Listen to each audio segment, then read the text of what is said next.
Bonjour à tous et merci de votre participation à ce webinaire sur ce sujet du BIM et de l'énergie. Je me présente, je suis Émilie Bottella, architecte chez Ovo Architecture, une agence d'architecture qui est basée à Bordeaux. Et aujourd'hui, on m'a demandé d'intervenir pour Building Smart pour parler de BIM, d'énergie et de carbone. Et ce que je me suis dit, c'est que ce n'était pas possible de se passer d'ingénierie. C'est pour cette raison que j'ai invité Camille Vivien. Merci à merci à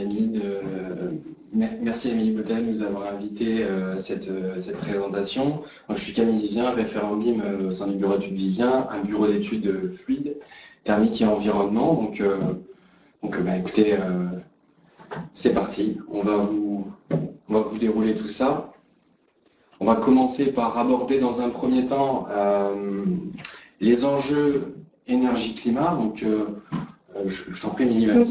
Aujourd'hui, on voit des nouveaux modes de pensée. On parle beaucoup d'enjeux climatiques, de réduction des émissions carbone. Ça, si on le voit dans notre quotidien, ce qu'on veut chercher à savoir, c'est comment on va influencer au niveau du bâtiment. Quels vont être les leviers qu'on va pouvoir trouver pour influencer.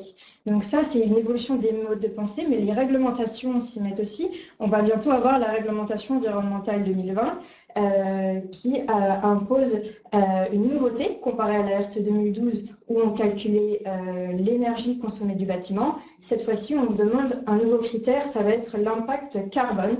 Et ce qu'on va voir dans ce webinaire, c'est que ce n'est pas tout à fait simple d'allier les deux et de le calculer. Et comment est-ce que nous, dans nos métiers d'architecte et d'ingénieur, on va monter en compétences pour répondre à ces nouvelles exigences. Cette notion de carbone, elle arrive en même temps, et en tout cas avec cette prise de conscience des engagements de Paris 2015 sur le fait de limiter les émissions de gaz à effet de serre à plus 2 degrés d'ici 2100. Pour l'instant, on est encore loin, mais nous, l'idée, c'est d'essayer de voir comment est-ce que de cette RE et de cette nouvelle notion, on va corréler le tout avec cette effervescence liée à l'innovation et liée au numérique et donc liée avec le BIM.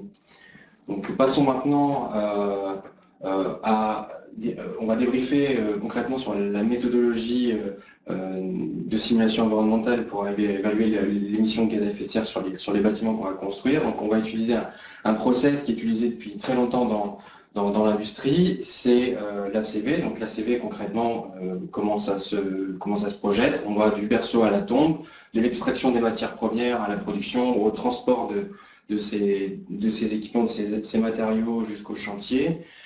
Puis la vie d'un logement, donc là c'est la vie d'un logement, mais ça aurait pu être dans les bâtiments tertiaires jusqu'à la fin de vie, c'est de voir si on peut recycler directement sur chantier ou valoriser ça d'un point de vue énergétique en brûlant par exemple pour arriver à des réseaux de chaleur et voir en fait quelle quantité d'émissions de gaz à effet de serre on implémente sur l'ensemble de nos projets. Alors principalement sur la RE 2020, la petite variante avec cette partie-là, c'est qu'on ne va pas prendre en considération la vie dans les logements ou la vie dans les bâtiments de bureaux. Et surtout, pour vous expliquer plus en détail comment est-ce que le calcul de cet ACV, sur quoi ce calcul d'ACV se base, eh bien, il se base dans un premier temps sur une première base de données qui constitue des données environnementales. Il y a la base IGNES composée de fiches FDES plus le matériau, fiches PEP plus liées aux équipements génie électrique, génie climatique, et des données par défaut lorsqu'on n'a pas de fiches PEP ou fiches FDES fournies par les fabricants. Et dans un second temps, on vient corréler cette base de données liée aux données environnementales à une base de données liée au projet, donc avec ce qu'on connaît du projet en termes de quantitatif, des BGF, CTP. Voilà pour l'explication concrètement du calcul. Alors, on ne va pas rentrer dans le détail, c'est pas vraiment le sujet aujourd'hui, on va vite passer au sujet BIM, mais avant, nous, en tant que bureau d'études, on a mené une expérimentation. Donc là, vous avez un peu les différents, de quoi est composé et comment se décompose ce calcul carbone pour la RE 2020. On va lire ça de la droite vers la gauche en partant des consommations. Donc on parle de consommation sur 50 ans. un cycle traitement, une partie chantier, donc c'est les chiffres que vous avez affichés, vous avez les gens en haut à droite sur les kilogrammes de CO2 par mètre carré de surface de plancher. Et on voit que nous, en tant qu'ingénieurs, les volets sur lesquels on va pouvoir avoir un impact dans le calcul, ça va être les volets énergie, puisque oui, il y a de l'énergie dans le calcul carbone de cette future réglementation, qui va de la ventilation jusqu'au chauffage, en passant par l'ascenseur, les fluides frigorigènes. Point important, en tant que nous, sur le volet ingénierie, en fait, on n'a pas la possibilité de jouer sur la partie courant faible, courant fort, installation sanitaire, CVC, car pour l'instant, on n'a pas de fiche PEP à disposition, et donc du coup, on va prendre des valeurs par défaut. Donc, toute cette partie-là, c'est des éléments sur lesquels on ne va pas pouvoir avoir d'influence dans le calcul, mais du coup, seulement sur le volet énergie. Donc ça, c'est une problématique métier qu'ont rencontré les ingénieurs sur les leviers qui vont permettre de réduire le résultat de ces calculs. Les architectes aussi ont leur part à jouer. Et ce que montre ce graphique, j'ai encadré la superstructure, ça montre que cette part la part de la superstructure dans le graphique, elle est très importante. Et pourtant, ce sont des choix qu'on va faire au tout début du projet, le système constructif. Et une fois qu'on va avancer dans les phases, ça va être difficile de rattraper le résultat. C'est pas en optimisant les matériaux des cloisons et des revêtements qu'on va vraiment influencer sur ce calcul. Donc c'est très important d'identifier quelles sont les données, quels sont les leviers qu'on va pouvoir mettre en œuvre pour améliorer le bilan de nos bâtiments et ensuite envisager des labellisations. Donc ici, on a des problématiques métiers. Il y a aussi une problématique temporelle dans ce calcul carbone. Une problématique temporelle parce que je prends l'exemple d'un projet, un concours qui avait demandé une labellisation E+C-, c'était peut-être le 3C2, bref. En phase concours, esquisse, il était très compliqué de s'engager déjà sur un résultat d'impact carbone pour la simple raison qu'on ne savait pas encore exactement ni les quantités, ni la composition exacte de ces matériaux. Donc à ce moment-là, on s'est dit, bon, bah, alors pour pouvoir faire ce calcul d'impact carbone, on attendra d'être en phase pro. Aujourd'hui, on est en phase pro. Très bien, on peut faire le calcul, sauf que maintenant le projet il est terminé, tout est défini, on ne va plus pouvoir influencer sur les matériaux qu'on a déjà choisis. Donc en fait, ce qu'on se rend compte, c'est que notre capacité à faire un calcul carbone, si elle augmente au fur et à mesure des phases de projet, notre capacité à influencer sur les systèmes, les choix des matériaux, même la forme du bâtiment, et ben après, on ne peut plus vraiment rien changer. Parce que ce graphique-là, il montre que la petite phase sur laquelle on peut influencer, elle passe en phase esquisse APS. C'est à ce moment-là qu'il faut mettre les efforts pour pouvoir améliorer le projet. Et si je superpose cette courbe avec une courbe BIM que vous connaissez certainement bien, la courbe de McLeamy, c'est exactement à ce moment-là qu'on redouble d'efforts en BIM pour détailler le projet. Donc en fait, il va de soi que on peut tout à fait implémenter la donnée environnementale au même titre qu'on va renseigner le bâtiment en BIM.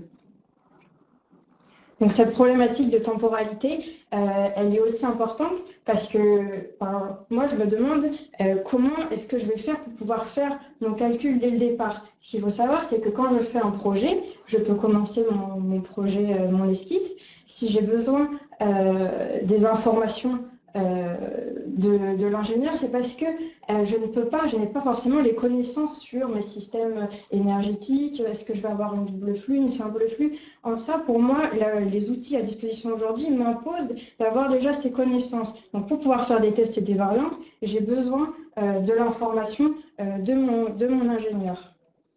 Donc ça fait partie des objectifs de quel workflow on va mettre en place aujourd'hui pour que je puisse répondre à cet objectif, moi, d'avoir en amont déjà des informations sur le contributeur énergie. Et ces informations,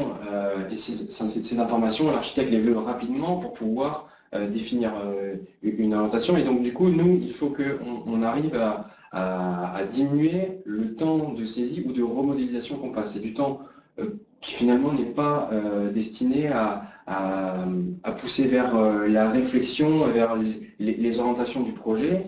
Et c'est du temps qui est perdu, entre guillemets. Donc, à l'heure actuelle, on passe beaucoup de temps de saisie et de remodélisation. Donc, premier objectif, diminuer ce temps-là. Deuxième objectif, cet objectif il est commun parce que si nous de notre côté on va diminuer le temps de saisie de remodélisation, on va pouvoir passer plus de temps à tester des orientations et à donner une orientation et la faire passer derrière à l'architecte. Donc améliorer cette collaboration, améliorer la productivité, mais surtout l'efficience et la qualité de l'orientation du projet. Pour améliorer cette orientation, cette collaboration, on parle d'interopérabilité parce qu'on utilise des outils de calcul énergétique ou de simulation environnementale qui ont des formats bien définis, qui ont des prérequis. Donc l'idée, c'est de récupérer un peu la base qui est réalisée par l'architecte pour s'en servir à nous dans nos outils métiers. Donc en fait, une fois qu'on aura résolu les problèmes de temps de saisie, de modélisation, d'interopérabilité, etc., et améliorer cette collaboration, l'objectif final, c'est quand même de s'améliorer dans nos métiers respectifs et de définir dès le départ une orientation du projet pour s'orienter dans une bonne voie et pouvoir respecter les engagements qu'on va suivre. Donc quel workflow on va organiser entre architecte et ingénieur? Par exemple, si on est un architecte qui débute en BIM, on va modéliser une maquette. Donc, logiciel de BIM classique, ça peut être Revit, Allplan, Archicad. Comment est-ce que on va collaborer? Parce que faire du BIM, c'est pas uniquement modéliser des informations et faire une maquette numérique. Le BIM, c'est surtout comment est-ce qu'on va échanger, comment est-ce que cette donnée va passer de l'architecte à l'ingénieur et de l'architecte de l'ingénieur à l'architecte. Et pour l'heure, actuellement, il faut savoir que sur l'ensemble des projets qui se fait, même que ce soit des projets en ligne ou pas, d'un point de vue ingénierie, on récupère un plan DWG et de ce plan DWG, on remodélise un bâtiment qui nous sert derrière dans nos outils métiers. Donc on parle on met une image sur ce temps de saisie et cette remodélisation. Sauf que le temps que nous on passe à ressaisir et à remodéliser, eh bien, l'architecte de son côté, il a modifié le projet et quand on lui renvoie notre retour, eh ben, c'est trop tard, il faut déjà relancer une étude. Donc, comment est-ce qu'en optimisant le processus BIM, le workflow architecte-ingénieur, on va trouver des solutions, des orientations pour trouver des solutions. Donc ça, c'était la méthode classique. Comment est-ce que, avec le BIM, maintenant, on arrive à aller au-delà? Donc moi, par exemple, si mon bureau d'études a besoin d'informations géométriques, je peux tout à fait lui donner la maquette que j'ai modélisée. Après, à voir aussi à quel moment est-ce qu'on la donne. Généralement, en tant qu'architecte, on a toujours envie de continuer à modéliser un peu plus avant de diffuser la maquette. En tout cas, c'est tout à fait possible. Je peux envoyer cette maquette numérique pour que l'ingénieur puisse directement travailler dessus. Et alors, ça répond, je vois qu'il y a un commentaire en même temps. Alors, ça peut être interactif, ce n'est plus tellement vrai pour l'ingénieur qui remodélise le tout. Alors, on va voir pourquoi ce n'est plus tellement vrai et quelles sont les limites de cette remodélisation. Là, en l'occurrence, lorsqu'on reçoit un modèle, si on reçoit un modèle tel quel, dans différents formats, si on n'a pas expliqué les prérequis pour exporter ces formats et les exploiter dans nos logiciels, on n'en ressort rien. C'est-à-dire on n'en ressort pas des modèles exploitables dans un outil métier. Maintenant, l'idée c'est de dire, nous en tant qu'ingénieurs, on connaît nos outils métiers, on connaît la typologie de format qui est exploitable dans nos outils. Et de notre côté, il faut qu'on arrive à échanger avec les architectes pour leur faire comprendre que nos besoins métiers, en tout cas nos besoins en termes de format et en termes de prérequis pour exploiter les modèles qu'on reçoit. Donc c'est d'où l'importance d'établir une charte BEM. On l'a appelée BEM pour BEM Environmental Modeling ou BEM BIM Energy Modeling.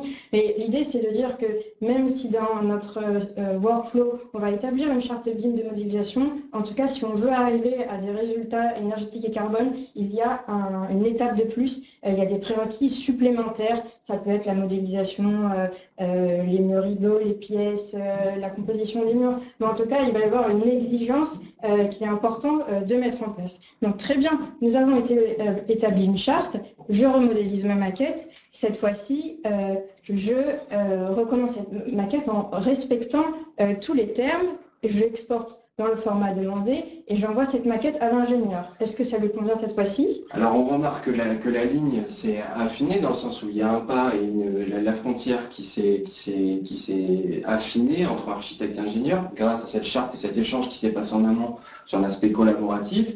Mais c'est pas forcément une finalité en soi. C'est-à-dire que malgré le fait que l'architecte respecte une charte pour nous envoyer un modèle qu'on exploite dans nos outils métiers en fonction de différents formats, mais on remarque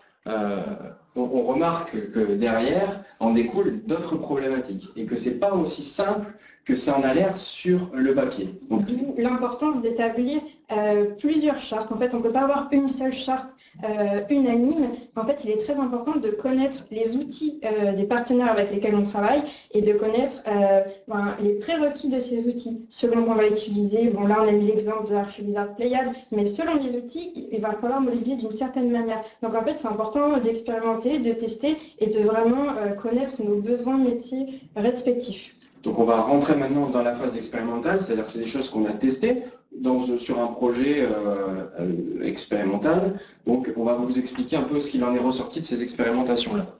Quels sont ces formats? Donc par exemple, pour échanger, si on utilise le format IFC 2X3, donc le format IFC 2X3, le format le plus courant aujourd'hui quand on parle de ligne moteur, eh bien, il faut savoir que dans notre outil, on récupère, ou dans certains outils, parce que Archivizard lit l'IFC 2X3, Pléiade ne lit pas, mais lorsque l'outil lit l'IFC, on récupère seulement qu'une géométrie. Une géométrie vide en termes d'informations qu'on va devoir implémenter et dans lesquelles il y a un temps de ressaisie qui est très important.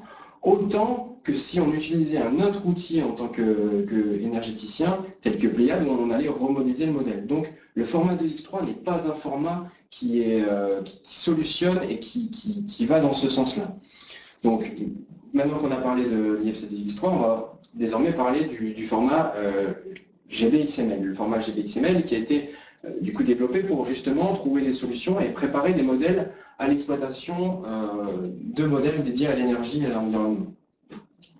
Premier point sur ce format-là. Donc là, on est parti d'un modèle Revit. Il faut savoir que dans certains outils de modélisation architecturaux, on n'a pas la possibilité d'exporter ce format-là. Donc dans Revit, on le pouvait, donc on a utilisé Revit pour cette expérimentation-là. Première problématique rencontrée côté architecte. Alors là, du coup, je vais avoir certains problèmes de modélisation parce que ce qu'on va me demander ne correspond pas à mes besoins métiers. Par exemple, ça peut être l'établissement des pièces. Il faut savoir quelques détails. Les pièces doivent être obligatoirement au dernier étage, aller jusqu'au-dessus du toit. Enfin, il va y avoir des différences entre les besoins moi que je vais avoir ensuite pour établir un chiffrage, pour enseigner ma maquette et pour pouvoir assurer tout le BIM management. On a des demandes qui vont à l'encontre. Et donc peut-être là à ce moment-là il faut se demander est-ce qu'il faut faire une deuxième maquette spécialisée pour ça. Enfin là comment est-ce qu'on optimise ce temps, c'est un problème, et comment est-ce qu'après toi tu récupères l'information de ce GBXML, c'est un autre souci parce qu'une fois que l'ingénieur va implémenter ce GBXML, si moi de mon côté j'ai modifié le bâtiment, parce que le temps que l'ingénieur va faire ses calculs, nous, les architectes, on ne va pas perdre de temps, on va continuer à modifier le projet. Quand je vais rééditer ce format, malheureusement, l'ingénieur va devoir recommencer à renseigner ce qu'il avait déjà fait parce qu'on ne peut pas récupérer ce qu'on avait déjà anticipé. Donc ça, c'est le premier point. Donc des prérequis de modélisation importants pour pouvoir exporter un GBXML. Et quand on respecte ces prérequis importants, donc il y a quand même beaucoup de temps qui se sont passés côté architecte, parfois même plus que si, encore une fois, on avait remodélisé le modèle dans Pléiade. Ça, il faut en avoir conscience. Et quand bien même on récupère des modèles qui sont potentiellement exploitables dans Pléiade au format GBXML, eh bien, on n'arrive pas, ou en tout cas, au niveau de notre expérimentation, on a fait pas mal d'échanges, 3 à 4, et est-ce que sur un projet on irait au-delà? Je suis pas sûr, et du coup, on a arrêté parce qu'on n'a pas réussi à en retirer une simulation énergétique ou environnementale, compte tenu des problématiques. Par contre, point intéressant avec Pléiade, en tant qu'ingénieur, c'est que si on rate un loop un peu ce workflow et cette optimisation de processus BIM, eh bien, on a la possibilité d'avoir de remodéliser le bâtiment depuis l'outil Pléiade. Vous allez voir pourquoi c'est intéressant de savoir ça. On n'est pas ici pour avantager des outils ou des logiciels, mais c'est important de savoir quels sont à chaque fois les avantages ou les limites de certains. Donc là, on a parlé un peu des limites de l'IFC et du GBXML, mais est-ce qu'on ne pourrait pas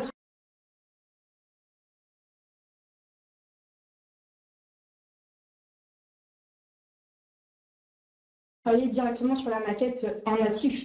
Moi, ce que je propose là, ce serait de travailler par exemple avec un plugin. Nous, on travaille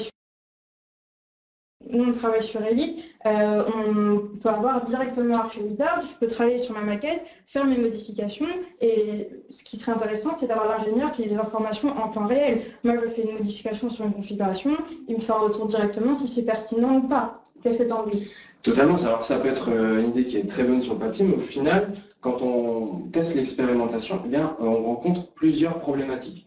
La première, c'est que nous, en tant qu'ingénieurs, ça sous-entend qu'on a besoin aussi d'avoir Revit en plus de ArchiWizard. Ce qui n'est pas forcément le cas chez les thermiciens actuellement, puisque dans beaucoup de bureaux d'études, les thermiciens utilisent un outil pour faire le calcul énergétique, mais ne sont pas amenés à faire du dessin ou à faire du plan. Donc ça, c'est le premier point. Le point intéressant côté architecte, c'est que eh bien, le même modèle qu'on n'a pas réussi à exploiter en format GBXML, eh bien, on arrive à l'exploiter en natif. Mais d'un côté ingénierie, le plan B, parce qu'il faut aussi penser à un plan B, en tant qu'ingénieur, en tant que bureau d'études, on ne travaille pas qu'avec des architectes qui utilisent Revit. On travaille avec des architectes qui utilisent aussi Archicad, qui utilisent aussi Allplan. Et avec ArchiWizard, on a un plan B. Lorsqu'on a des modèles en IFC ou lorsqu'on a des modèles en DWG, eh bien, il faut remodéliser ce bâtiment. Pour remodéliser ce bâtiment, il faut utiliser SketchUp ou utiliser Revit. Ce qui veut dire que ça fait 3 outils à maîtriser pour l'ingénieur pour avoir un modèle potentiellement exploitable dans notre outil métier. Alors que sur Pléiade, on utilise directement uniquement Pléiade et on ne se sert uniquement que de Pléiade. Donc là, on a parlé de plusieurs problèmes. Quand on est arrivé à cette conclusion sur nos expérimentations, on s'est dit, bon là, il va falloir faire l'appel à un ami. On a consulté 2 expertes en la matière.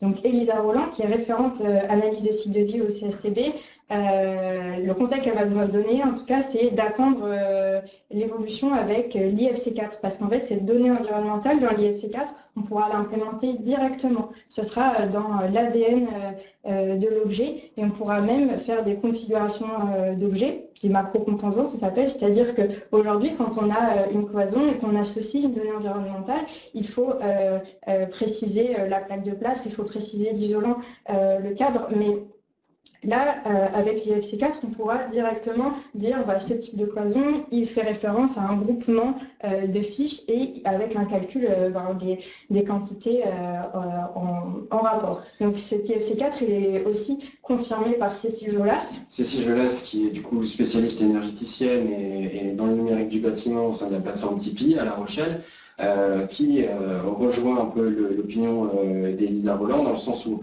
cette certification IFC4 qui est parue l'été dernier, elle va améliorer la qualité des passerelles de données qu'on se transmet, en plus d'améliorer la géométrie qu'on récupère dans les modèles. Donc, diminuer les prérequis de modélisation pour les architectes et améliorer la qualité des modèles que nous, on reçoit pour les exploiter dans nos outils métiers. Donc voilà, on attend l'IFC4, mais qu'est-ce qu'on fait en attendant pour optimiser notre processus en interne? Qu'est-ce qu'on fait en attendant? Eh bien, c'est une très bonne question à laquelle on a déjà commencé à répondre entre guillemets. Comment est-ce que ça se passe? Eh bien, on sait aujourd'hui, on parle de BIM, on parle de maquette 3D, mais le plus important et le sujet essentiel, c'est la donnée. On l'aura jamais assez répété, mais c'est la donnée. Donc, cette donnée, on sait exploiter une donnée en tableur Excel. Ça se fait depuis très longtemps, on ne va pas rentrer dans ce détail-là. Et à titre d'information, beaucoup de bureaux d'études ont développé ce genre d'outils internes qui permet de comparer rapidement l'impact environnemental de plusieurs isolations thermiques par l'intérieur, isolations thermiques par l'extérieur, les typologies d'immeubles musées, pour gagner du temps et définir une orientation projet. À cet outil, on peut intégrer des quantitatifs, et l'idée, c'est de dire, ok, j'ai intégré des quantitatifs à mon outil, et qu'est-ce que je définis? Je définis du coup un tableur Excel d'entrée de données sur la partie données liées au projet. Et ce tableur Excel, je viens à la suite, une fois que j'ai récupéré qu'il est complété par le projet associé à la maquette, je viens le relier à mon tableur Excel et à ma calculette carbone. Donc, concrètement, on a un workflow qui part d'un modèle numérique, qui se transforme en tableur Excel, et on vient relier ce tableur Excel à un autre tableur Excel, pour avoir une calculette carbone. Donc ça, on sait comment le réaliser depuis Revit, avec des plugins comme Diroot par exemple. Et sur le plan IFC, donc c'est un sujet que nous on va pas développer aujourd'hui, mais peut-être que, alors j'ai pas eu le temps de scroller sur le côté, peut-être que Emmanuel Edmond est parmi nous et il a eu l'occasion de développer plus en détail ce workflow, un workflow qui a été aussi déployé sur le BIM d'or, sur la tour Hyperion. Donc voilà, je passe le bonjour s'il y avait. En tout cas, ici, ce qu'on voit, c'est que c'est une solution temporaire pour faire un calcul carbone. En attendant, c'est pas avec Excel qu'on va pouvoir faire toutes les simulations de thermodynamique et qu'on va pouvoir aller encore plus loin au BIM, dans le BIM. Et donc, ce qu'on nous demande maintenant aujourd'hui, on sait que de toute façon, dans quelques mois, voire peut-être quelques années, mais dans tous les cas, ce sera possible. Il y aura un jour où on aura notre chaînage qui se fera directement. On pourra modéliser et avoir nos résultats. Mais comment est-ce qu'on va plus loin que ça? Est-ce que notre objectif, c'est uniquement de répondre aux objectifs de l'expérimentation et plus et moins pour la réglementation? Ou est-ce qu'on veut aller encore plus loin et voir quelles sont les solutions BIM qui peuvent nous aider, nous, à mieux concevoir? Donc voilà, au-delà de l'approche carbone, ben, qu'est-ce que peuvent être aussi les vecteurs de développement? On a parlé précédemment que c'était compliqué d'avoir le calcul d'analyse de cycle de vie, des départs, etc. En tout cas, ce qui serait intéressant, c'est d'avoir un outil qui nous permet de nous indiquer en tant qu'architecte dès le début quelles seraient des variantes, par exemple, de systèmes constructifs, de pouvoir comparer une structure bois, une structure béton. En tout cas, ce qui est intéressant, c'est d'avoir peut-être des ratios. Et en fait, ici, ce qui serait intéressant surtout, c'est de renouer un dialogue avec les éditeurs. On parle de BIM, on dit qu'on veut renouer du dialogue entre les architectes et les ingénieurs, mais on parle rarement des éditeurs de logiciels, alors que ce sont quand même eux qui produisent, qui développent nos outils métiers. Donc il ne faut pas que ces outils ils soient discordants de ce qu'on a besoin. Donc qu'est-ce qu'on a besoin en tant qu'architecte? On a besoin d'avoir des valeurs simples, des résultats simples et de ne pas forcément avoir un logiciel ultra compliqué où j'ai besoin dès la première semaine de renseigner absolument tout. Donc en fait ça, c'est work in progress, mais en tout cas en ce moment on travaille à établir le cahier des charges, quelles seraient les fonctionnalités et quelles sont les données à rentrer selon les phases du projet. D'abord avoir une fourchette et puis au fur et à mesure on oriente le projet dans une direction. Ce qui est très important, en tout cas, c'est l'interface graphique. Comment est-ce qu'on va comprendre le logiciel? Là, je vais vous présenter rapidement un logiciel, c'est une plateforme qui s'appelle Viscab. En fait, c'est très intéressant parce que je vous invite à consulter. Ça permet, avec quelques données simples, départ de projet, d'avoir un outil d'aide à la décision. Donc là, c'est pas du generative design, hein, c'est simplement pour savoir si j'ai tel ou tel, on choisit des configurateurs, si j'ai tel ou tel niveau d'exigence, si je veux utiliser ce type de structure, je vais pouvoir, il faudra que j'ai par exemple au moins 50% de panneaux solaires. En tout cas, c'est une interface qui permet de comprendre rapidement en ayant une idée générale. Donc l'interface graphique, en plus de la donnée, c'est quelque chose qui est très important pour nous parce que souvent on voit des graphiques un peu partout, c'est quand même difficile à comprendre et la simplicité quand même en phase de conception est très importante. Donc en sélectionnant rapidement des curseurs, on peut avoir quelques indicateurs qui se basent sur des projets déjà réalisés. Donc là, ici, c'est une plateforme, donc c'est vraiment simple. Là, pour le coup, il n'y a pas de lien avec la maquette numérique, mais ce qui serait intéressant dans l'avenir, dans le développement du BIM, c'est de pouvoir le lier directement avec une maquette. Donc ça, ce sont quelques idées et d'objectifs pour l'avenir. qu'est-ce qui, en tout cas, au-delà de plus et moins, comment avec le BIM on pourrait résoudre quelques problématiques, quelques inégalités qu'il va y avoir dans cette réglementation. Par exemple, le géoréférencement. Il faut savoir que quand on fait un calcul carbone, quand on va se renseigner sur la donnée, par exemple, si on a une usine de fabrication qui est située à 10 km ou à 1000 km, généralement, on va utiliser des valeurs moyennes pour le transport. Alors que quand on travaille en BIM, la première chose qu'on fait, c'est quand même de géoréférencer cette maquette. Donc, on pourrait tout à fait sortir des résultats sur, par exemple, on peut le lier avec Google Maps ou quoi, calculer des itinéraires, on le fait très bien aujourd'hui. Et bien sûr, ça vient du bon sens de favoriser les entreprises locales, mais ce que je veux dire, c'est que dans un résultat d'analyse carbone, il n'est pas mis en valeur, alors qu'avec le BIM, on pourrait tout à fait localiser l'entreprise et faire des variantes selon les modes d'acheminement, que ce soit par bateau. Est-ce qu'il vaut mieux faire venir par bateau un matériau plus écologique qui vient de plus loin? Enfin, en tout cas, aujourd'hui, ce qu'on se rend compte auprès des maîtres d'ouvrage, c'est que tant qu'on n'a pas des données scientifiques qui sortent de logiciels, c'est parfois compliqué de faire entendre raison sur ces sujets. Le BIM, ça peut servir aussi à la gestion des ressources, des constructions et réemploi. Dans le plus et moins, généralement, on s'arrête à la conception. Donc, on a construit un bâtiment, très bien, il est labellisé, mais qu'est-ce qui se passe après? Dans 10 ans, si on doit le réhabiliter ou changer un matériau, comment est-ce qu'on fait? Est-ce qu'on replonge dans les calculs, on recommence tout? Ça semble assez compliqué, alors qu'en BIM, on va déjà avoir toutes les informations sur le bâtiment. Et donc, du coup, on va pouvoir un peu maintenir l'actualité environnementale du bâtiment. Ce que ça peut permettre aussi, c'est, par exemple, de savoir exactement où se situe la donnée. Donc, heureusement que le BIM apparaît bien après l'époque où on construisait tout en amiante, parce que sinon, aujourd'hui, malheureusement, on saurait exactement où est-ce qu'elle se situe. Une dernière piste d'ouverture que je lance, qui peut paraître anecdotique, mais quand même très importante aujourd'hui avec les problématiques qu'on a actuelles, c'est le LIM, le Landscape Information Modeling.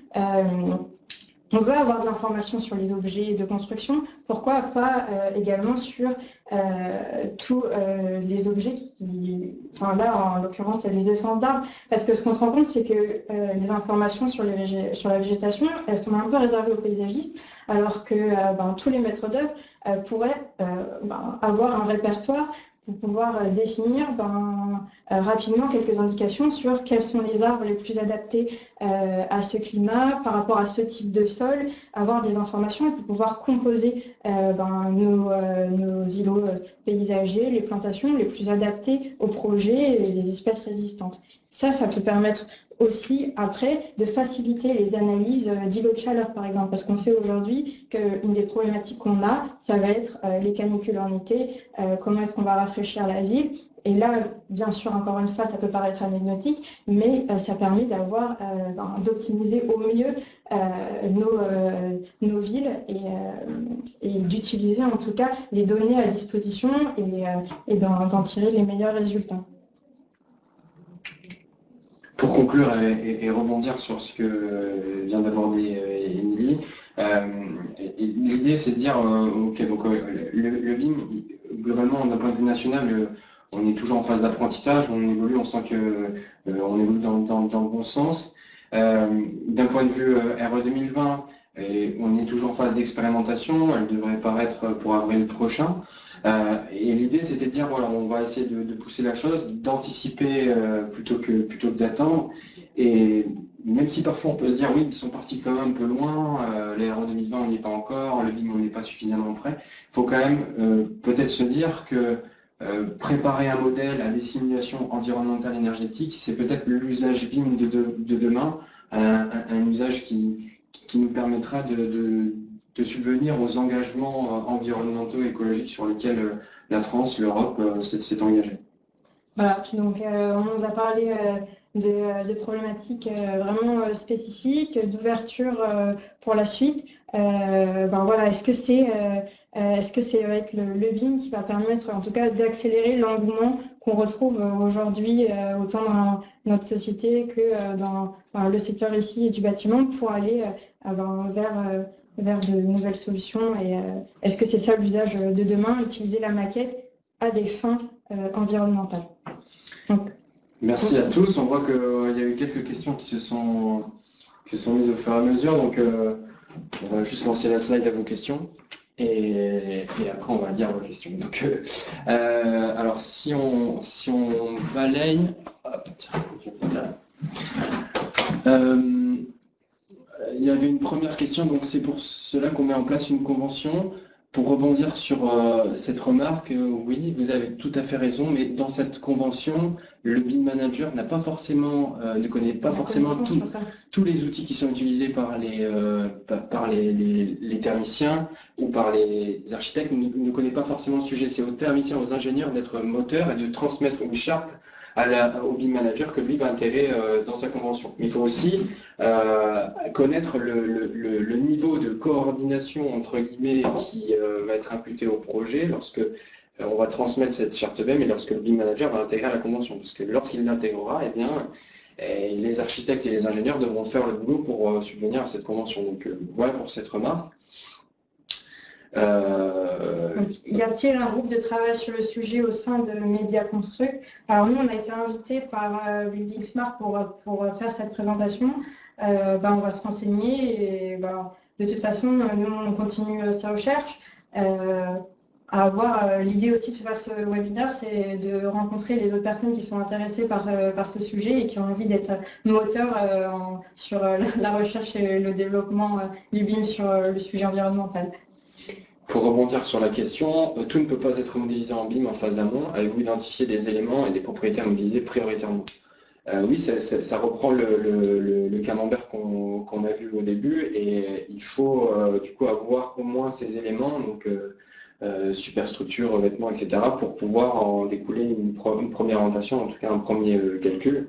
Après, les informations liées à l'énergie, c'est côté thermicien, ça se fait sans forcément avoir à modéliser quelque chose. Mais c'est tout aussi le sujet de cette étude de pointer du doigt le fait que les outils pour avoir des résultats demandent à ce que tout soit modélisé en phase amont. On sait que c'est pas possible, ce serait même contre-productif, d'où l'importance du développement d'outils d'aide à la décision sans avoir forcément de modélisation dès le départ et pouvoir orienter la modélisation dans un bon sens pour ne pas avoir à faire une modélisation hyper parfaite dès le départ et se rendre compte il faut tout refaire, il faut tout recommencer. C'est aussi l'idée, même si l'idée du BIM c'est de pouvoir faire des crash tests virtuels, faut quand même penser que l'optimisation c'est aussi limiter la ressaisie et faire les bons choix au bon moment. Au-delà d'une propriété HDVS dans l'IFC4, y aura-t-il une amélioration dans le format de fichier sur le lien entre les pièces et les limites de pièces mûres? Normalement, oui, mais après, c'est toujours pareil, il faut tester, il faut expérimenter cette IFC4. Et alors, à titre d'information, l'IFC4 est certifié sur les outils architecturaux qui sont Vectorworks et Archicad. Donc, c'est un peu la suite logique d'une partie de nos expérimentations, de voir un peu les nuances qu'on arrive à récupérer de l'IFC4 pour pouvoir vous apporter une réponse derrière. Pour l'instant, c'est des expérimentations que je n'ai pas encore menées personnellement. Donc, voilà. Ensuite, existe-t-il un modèle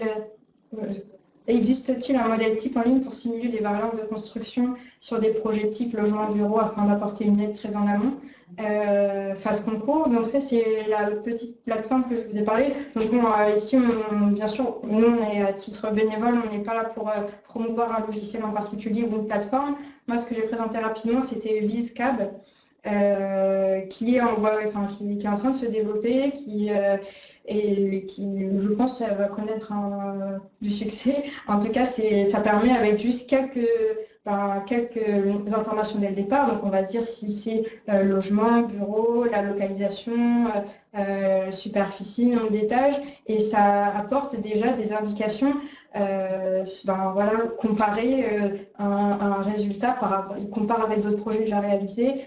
Si on associe une structure béton avec ce type de menuiserie, en tout cas, en fait, ce qui est intéressant, c'est qu'on peut jouer avec les curseurs et voir des résultats, et ça permet de tester. Donc moi, je vous conseille d'aller visiter leur plateforme, elle est gratuite.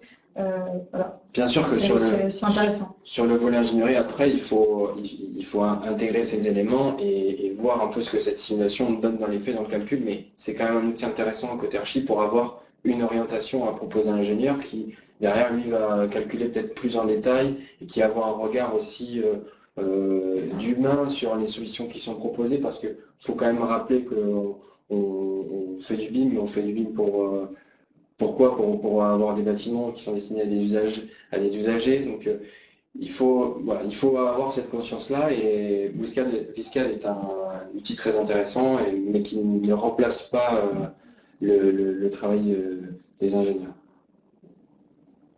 Voilà. Est-ce qu'il y a d'autres questions? Oui. Tac. Je pense qu'il faut réduire la fenêtre en roulant. Ouais.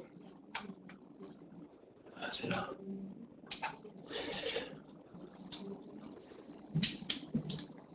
Certaines questions sont en train d'être formulées. On attend.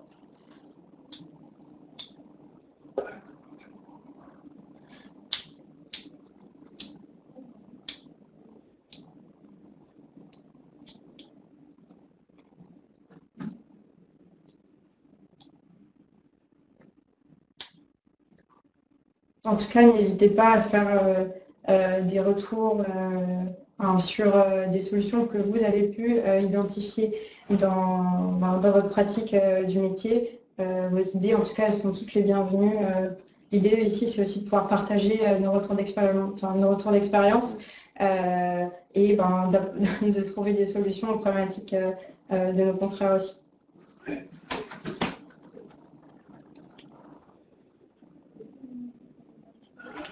Alors,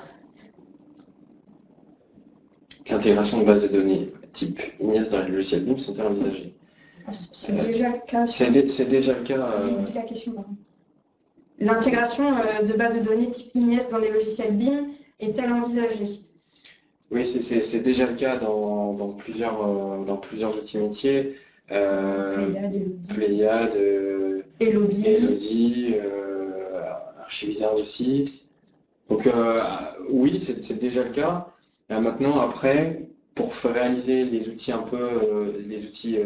métiers pour nos structures sur des tableurs Excel, là par contre ça se complique un peu, parce que pour récupérer les fichiers FDES et la base de données Ignace sous un format Excel, c'est pas gratuit, et du coup il y a un gros travail de traitement de données, puisqu'il faut retraiter toutes les fichiers FDES et récupérer toute la donnée présente sur ces formats PDF, les implémenter dans un format Excel, et ensuite... Oui, c'est ça. En fait, la base de données, elle n'est pas accessible directement. On peut pas... c'est très compliqué même de lire une FDES. On ne peut pas lire une FDES, la comparer. Il faut vraiment être en situation de projet. Et actuellement, pouvoir faire ce lien, voilà, ça va être des logiciels qui sont directement liés, qui sont connectés à cette base Ignace.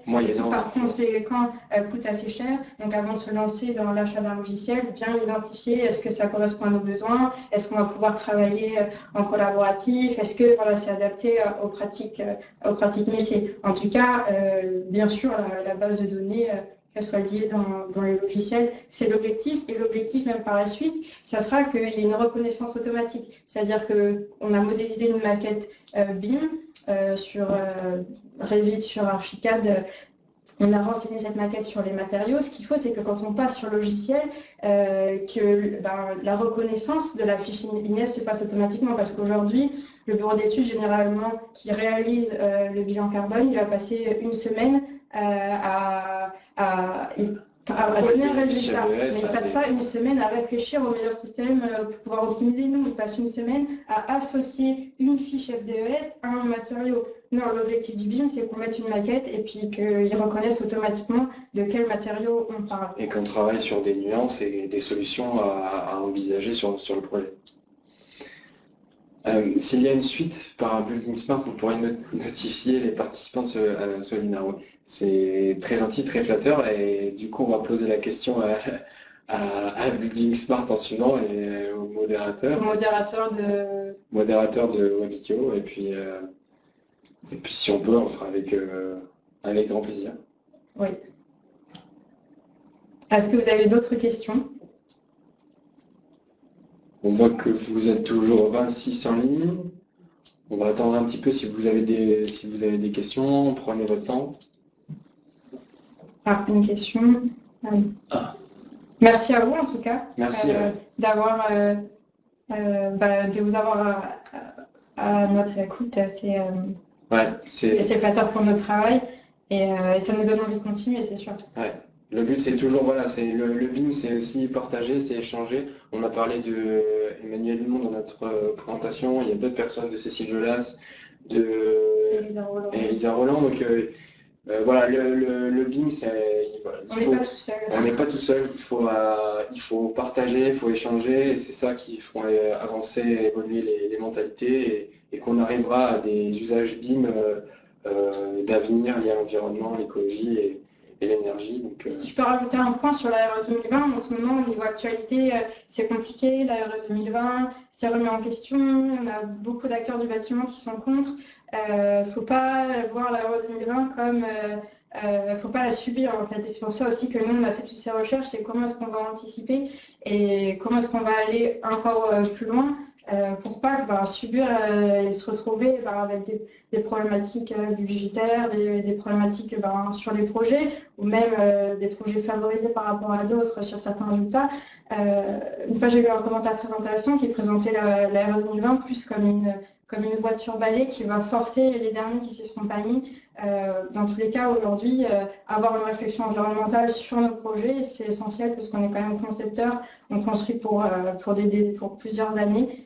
Espérons plusieurs décennies, et avoir une réflexion, que ce soit imposée par une réglementation ou que ce soit porté par des innovations, dans tous les cas, on reste des humains et elle est essentielle, cette réflexion.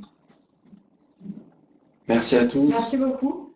N'hésitez pas à donner votre avis en notant ce webinaire et content si ça vous a plu. Alors, merci pour ce webinaire, merci beaucoup, intéressant.